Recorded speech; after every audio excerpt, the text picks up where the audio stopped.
So we've removed our bracket, and now we're ready to remove the rotors. Now, if you plan on resurfacing these rotors or having them turn, you want to be careful about how you remove them, because you don't want to put any dents in them. Most of the time they're stuck, and you're going to have to bang on it from the inside in order to loosen it up and disengage it from the hub. So if that's the case and you plan to turn them, you'll want to wrap your sledgehammer with some softer material to prevent it from denting the rotor any further. Okay, but if you're replacing the rotors, it won't matter, and you can just give it a good whack and it should disengage from the wheel hub. So once that happens, you can go ahead and install the new rotor.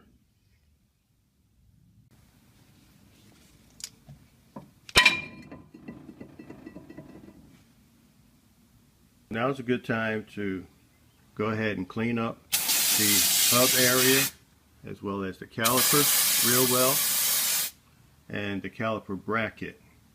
And once that's done, go ahead and install the new rotor prior to installing the caliper bracket.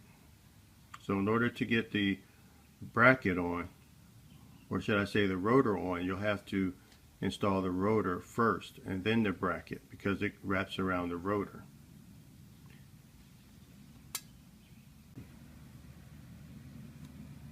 So we've reinstalled the new rotors as well as the caliper bracket, and we're ready to install the brake pads as well as the caliper.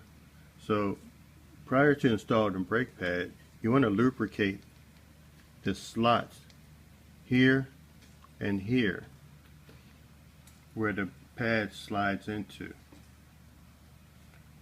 on each side. So that's where metal touches metal, and you want to prevent any squeak or squeal, and that's part of the process of preventing it, as well as on the areas of the brake pad that touch the caliper. So you may have the type of brake pads that don't require you to use brake parts grease, and it may be optional, but I tend to go ahead and lubricate the pads anyway. So once you've done that, you'll want to also lubricate the slides if you've removed them. We haven't removed the slides. These are the slides that the screws go into. And from there, you're ready to complete the reassembly. So you can see that I've added some lube to the sections of the pad that touch the caliper bracket to prevent any squealing. So you want to make sure that you do that. Not too much, but just enough to create a lubrication between the metal parts. So we have our brake pads reinstalled onto the caliper brackets, and now we're ready to compress the caliper in order for it to slide back into position. Compress the caliper by using a bracket and place an old brake pad in between, so that when you turn the bracket, it compresses the caliper in order for you to get enough clearance for it to slip back onto the new brake pads.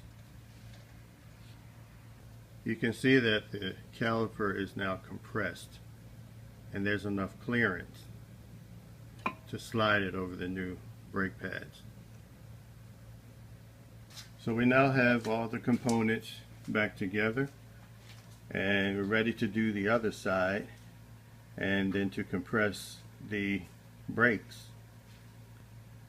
Check our pressure to make sure that we have the proper brake pressure and that we don't need to bleed the brakes.